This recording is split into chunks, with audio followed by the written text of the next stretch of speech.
to end the 2023 Brandon's World Christmas special, I'm going to be giving you my predictions on what will happen in sports in 2024.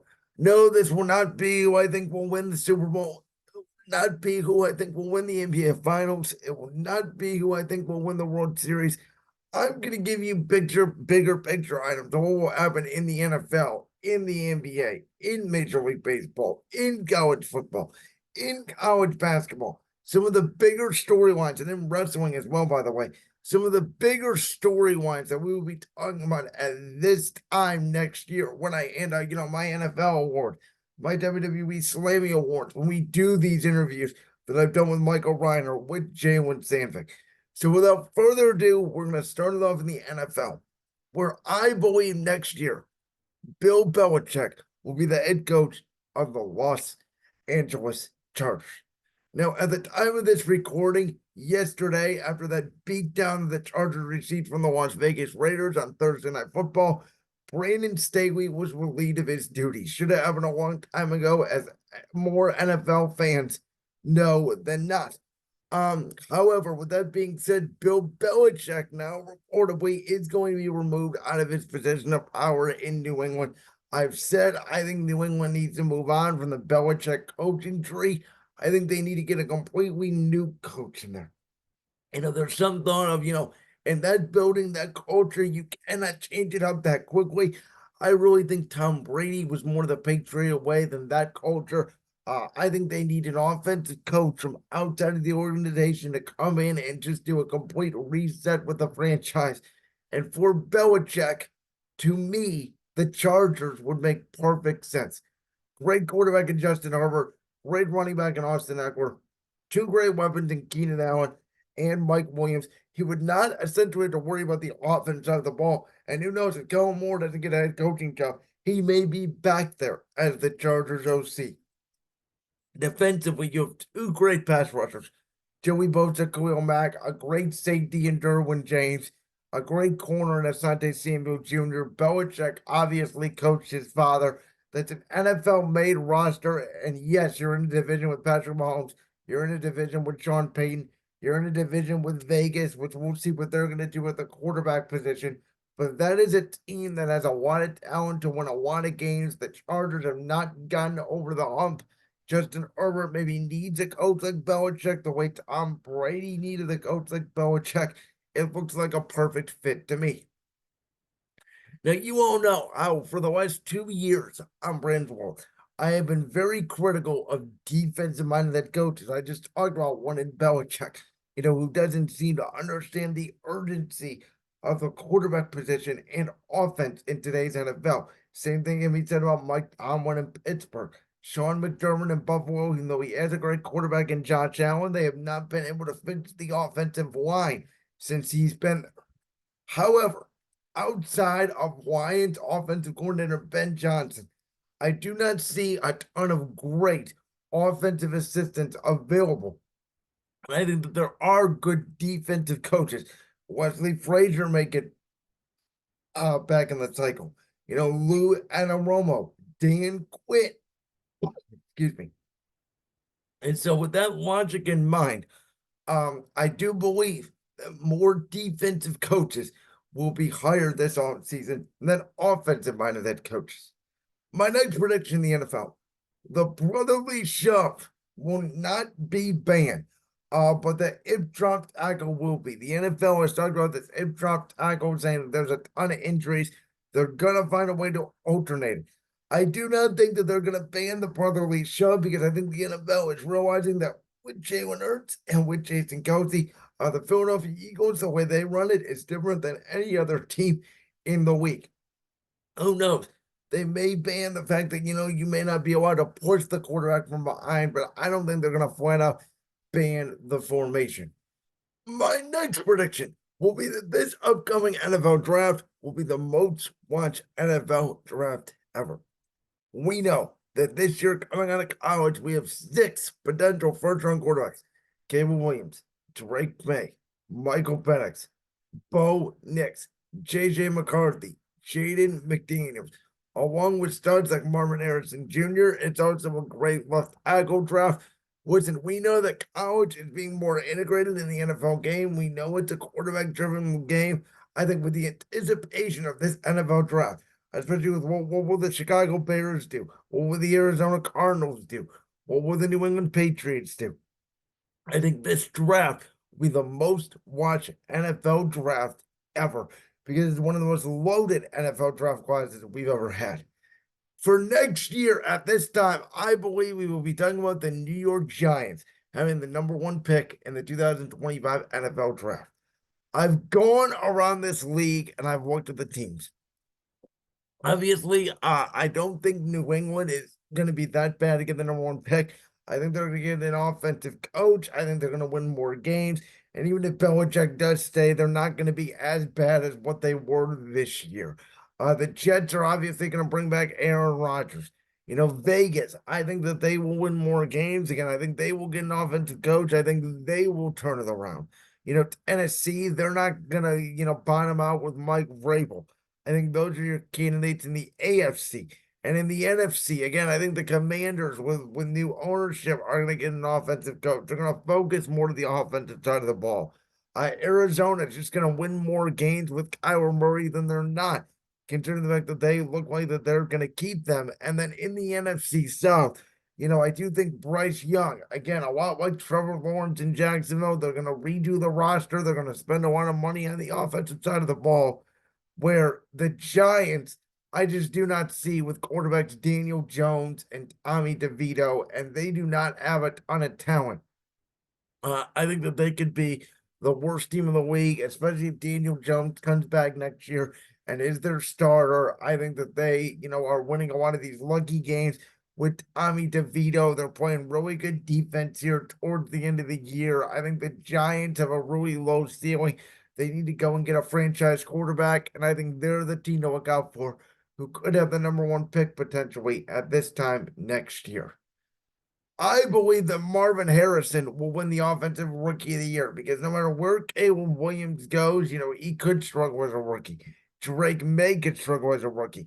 CJ Stroud has had such a good year as a rookie. We often don't see that. And even though we just mentioned the six quarterbacks, it really all depends on where they land. Marvin Harrison Jr., I think he's a day one, number one wide receiver. I think he's a Jamar Chase, Justin Jefferson as impact in the league. There's a reason why people are talking about him potentially going to Chicago with the number one pick, and they would even skip over Caleb Williams and not trade the pick and just go get the best weapon that maybe has come out of college, even since Calvin Johnson. And we know how great Jefferson and Chase is. That is my prediction. Marvin Harrison will work anywhere. I think he will win the Offensive Rookie of the Year. Moving on to the NBA, I believe that NBC will get back in the rotation with the media rights. I think by this time, next year, we'll know. We may even know early January, February, where the NBA will be in 2025 and 2026 when their media rights deal currently expires. The NBA wants to get in with a lot of media partners, whether it be ESPN/ABC, Turner Sports with TNT, streaming with Amazon or Apple. But we have heard all along that NBC Universal, that NBC wants to get back in the rotation. Of course, they were big in the NBA in the 90s during the Michael Jordan era. With an NBC will at least have a couple games a week. They will be simultaneously streamed on Peacock. We may have a couple exclusive Peacock games, as the NFL has even gone there this year by doing an exclusive Peacock wildcard matchup. That, I believe, will be the case. NBC will be back in the NBA when it gets time for 2026, and we will know by the end of next year where the NBA media rights deal will land. And I believe Giannis Antetokounmpo at the end of this season will be your 2023-2024 NBA regular season MVP. We just saw him recently score 64 points, and maybe for the first time on a basketball court, swear because he did not have the ball. Giannis feels humiliated over last year's first round exit to the Miami Heat. Excuse me. People are saying he is no longer the best player in the world. It's gone to Nikola Jokic, or people like me that are still saying they'd potentially take LeBron James and Steph Curry over Giannis. Giannis now with Damian Lillard is on a mission to flip that script. I don't think the Milwaukee Bucks, we'll see. They definitely do have a shot to win the NBA championship this year. I think that they have to get to the finals for this year to be considered a success, but I think Giannis will be tearing up the league. I don't think that they're going to give it to Nikola Jokic back-to-back years. 3 out of 4. I don't think Joel Embiid is going to win it. I think this year Giannis becomes a 3-time NBA MVP. I don't see any major moves at the trade deadline. The only one I can really think of is potentially Donovan Mitchell. If the Cleveland Cavaliers, who just lost Darius Garland and Evan Mobley to various injuries for the next 2 months, if they really fall out of it, could they make a deal for Donovan Mitchell? Yes, potentially, but I don't see a lot of major stars on the move at this year's trade deadline. I also believe, though, that this will be the last year of the Golden State dynasty.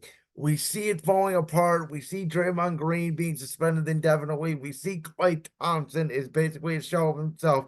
Steph Curry is now getting hurt. He's not playing as many games as he used to. This Warriors team, when they won the title in 2022, it was sort of their last dance. Last year with the Jordan Poole incident, they could not win a game on the road outside of Game 7 against Sacramento in the first round of the playoffs. They managed to get to the second round, but LeBron James and the Lakers finished them off. And LeBron, who could not beat the Golden State dynasty in Cleveland, may have ended them in Los Angeles. At this point, I'm not even sure the Warriors are a playoff team. I think they realize it's over. They're old. They're falling apart. They have to get younger. Is Steve Kerr the answer, or, do they have to go get a younger head coach? That's going to be a question, I believe, as well over the next year or two. And my last NBA prediction, the Nuggets will not make the NBA Finals. I think the competition in the West this year, I think the Lakers are a very good team. I think the most deep team.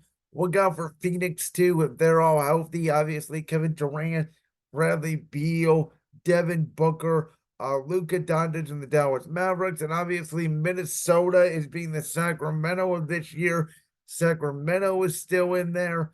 Memphis, I think, will get back in the picture once Ja Morant is eligible to play.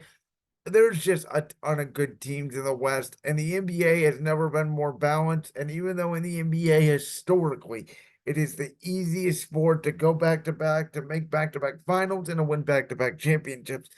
I just, Jamal Murray's been hurt. This kind of feels like a different year for Denver where Nikola Jokic is the whole team. Jamal Murray was great in the postseason last year. He was big to their success. They've lost some of their rotational pieces. They just don't feel as dominant. And, they may make the Western Conference Finals, but I don't think an NBA Finals this year is in the card for the Denver Nuggets. For Major League Baseball, I only have one prediction. Last year we got all of the rule changes. This year we're not getting, really any significant rule changes. I think the rule changes, we all were kind of against them at first, but we sort of weren't. They are, for the better, and they are working, and Major League Baseball was more fun to watch this year than in the past. But the Los Angeles Dodgers just got Shohei Ohtani. The New York Yankees just got Juan Soto. I believe that they will both not win the World Series. I don't know who's going to win the World Series. I'm not going to make that prediction. But as we saw this year with the Texas Rangers and the Arizona Diamondbacks, especially with Arizona, it is not about your payroll. You can talk to your payroll in baseball till you're blue in the face. It's not about that. It's about getting on. It's about playing together. It's about getting timely hitting at the right time and shutting down opposing offenses. The Dodgers and Yankees lineups are both nasty. I would take the Dodgers rotation over the Yankees rotation, though I think the Yankees rotation is very good. This Yankees team, with essentially all they did was add Juan Soto and give up prospects, did not make the playoffs last year in a very heavy contended, AL East. Toronto is still good. Tampa is still good. Baltimore is going to be good for years. Boston, they had a down year last year. They don't have a lot of back-to-back down years. That AL East is going to be very competitive. In the NL West, the Giants, I think, are going to bounce back. They're one of those teams that have a good year, bad year, good year, bad year. Arizona may come back down to earth a little bit. And yes, Colorado is bad. I think the Dodgers, again, we'll see if I think they'll obviously win the NL West. We'll see if Ohtani can get them over the hump. I've said it, even though Shohei Ohtani, in my opinion, is claimed by the media as the best baseball player in the game. Very hard because Ohtani could, go 50 straight hits. If nobody else is hitting, you can't win. Ohtani could win the Cy Young. If nobody else is good in the rotation, you're not going to win a lot of games. Baseball is a very team-dependent sport, and it's why I think oftentimes maybe the teams that aren't as talented but are together, they can string hits, they play the small ball really well. Those are the teams that often win the World Series. How about in wrestling, folks? Because this is going to be controversial. I believe that Cody Rhodes will not finish his story. Yes, you heard that right. I think Cody may go to WrestleMania 40. If The Rock is available, I do not believe Cody Rhodes will face Roman Reigns at WrestleMania 40. I do believe it will be Dwayne Johnson. But I do not think Cody Rhodes is going to win the undisputed WWE Universal Championship. You heard my conversation earlier with Michael Reiner. I understand the fans want it. Michael thinks there's time. There's a lot of feuds there with Cody Rhodes. And you heard my conversation with Jalen Sandvik earlier. I do believe that there are still feet on the bone here with Roman Reigns.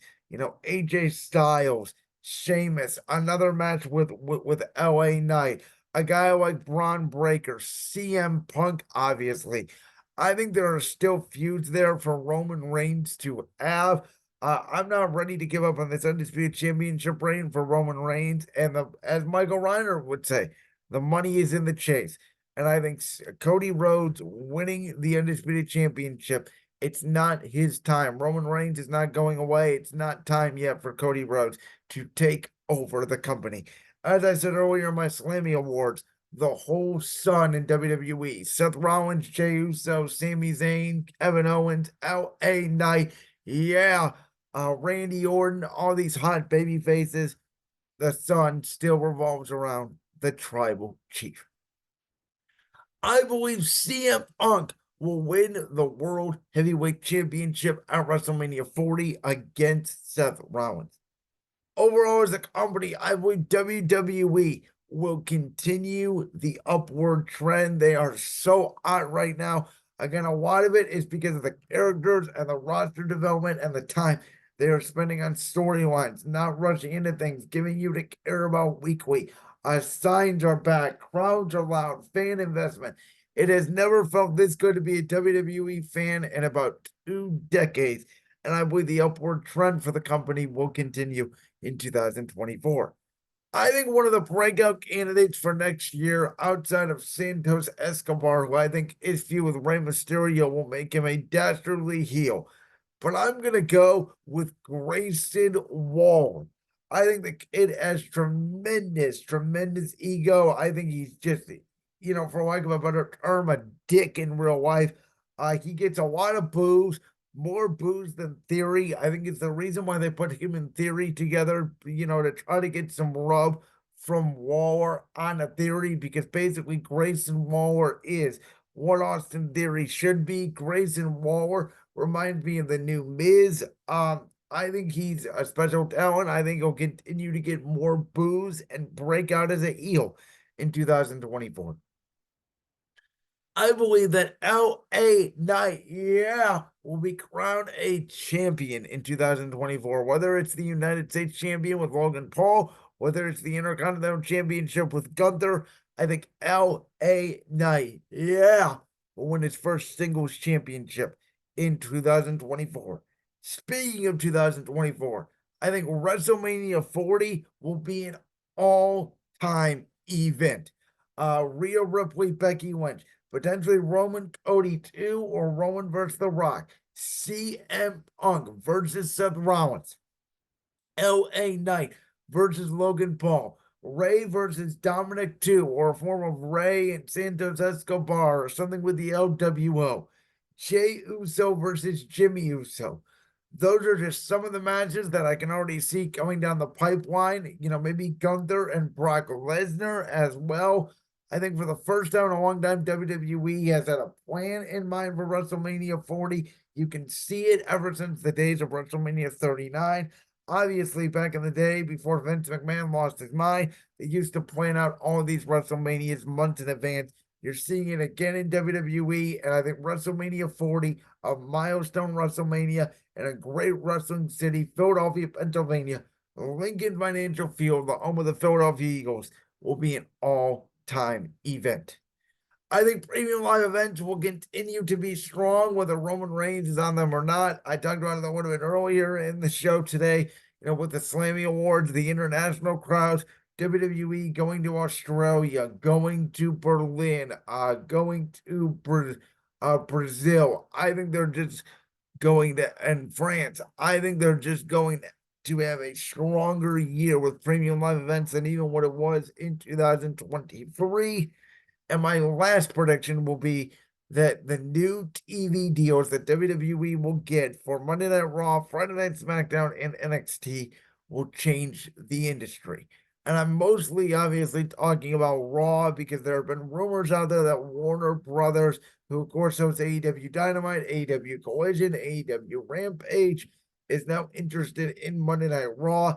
If WWE Monday Night Raw goes to Warner Brothers, which I think it really does sound like it's possible now. Where will AEW land? How will that affect AEW? Will they continue to be the second biggest product in wrestling, though they're nowhere close to WWE, in my opinion? I think the new TV deals will change the industry. If Raw does not go to Warner Brothers, does Warner Brothers up with AEW, and for how much? Let's go to college football. I do think that we will have massive ratings next year in college football. I think that the sport is only getting more popular. Deion Sanders obviously out that at the start of the year, the NFL, unlike the NBA with college basketball, where the NBA is more about overseas and G League now than college basketball. The NFL has embraced college football. They're telling their fans to watch college football. There's more talent in college football ever before. And with, Texas and Oklahoma moving to the SEC, with Oregon and, UCLA and all these Pac 12 teams, USC moving to the Big Ten, we want massive ratings in college football. It may be the most viewed college football season ever, with the West Coast teams wanting to watch East Coast teams and East Coast teams wanting to stay up late to watch the West Coast because they're all in the same conference. I think it was a terrific move. Now, the 12-team playoff I talked about, I think it could have been 6. I think it could have been 8. I get the expanded from 4. I think it's going to ruin the little bit of magic the last 2 weeks of the regular season has. But nonetheless, I think next year will be a huge year ratings-wise for college football. Cream will rise to the crop. What I mean by that is, again, even in the top 12 college football playoff, we will know there will only be between 4 and 6 teams every year that could win the national championship. And again, unfortunately, now with this 12-team playoff, we're not going to have that debate. But, teams like Missouri, a team like Auburn, a team like LSU, let's say, or Penn State, teams from this year who could have been in the college football playoff, they're not really national championship contenders.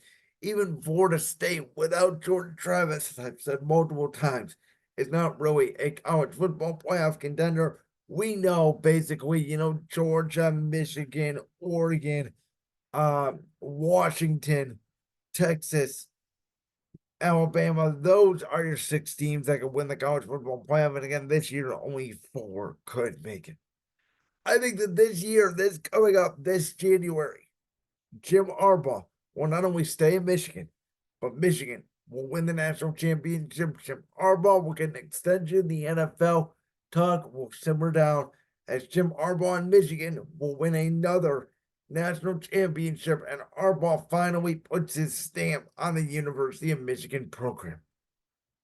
And lastly, In college basketball, I think we will have another Cinderella year of March Madness. We know last year March Madness was crazy.